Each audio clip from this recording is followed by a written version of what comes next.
गाना गवाइले बानी।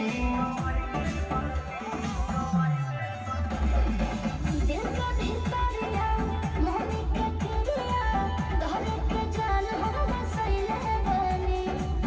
जानी झोसा लौट जाई पासा एही पीछे के तना गवाइले बानी। ना रे दादा जान कहीं बेवफा ना दे दे।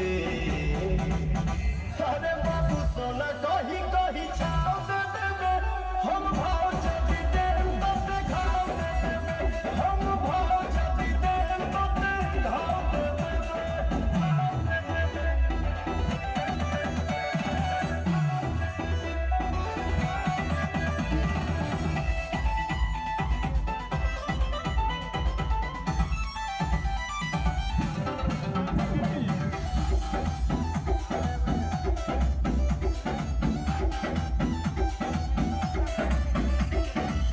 दिल का दिल करा प्यार वाला फील करा बतिया हमार रोना माने माने।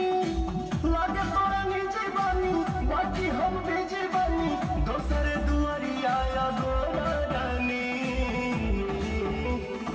काहे से कहता दिल का दिल करा प्यार वाला फील करा बतिया हमार रोना माने माने। लागे तोरा निजी बानी बाकी हम भेजी बानी अमित दीपक के या गोरा रानी। अरे सुनो तो कि पवनी की के बीच या लगा दे।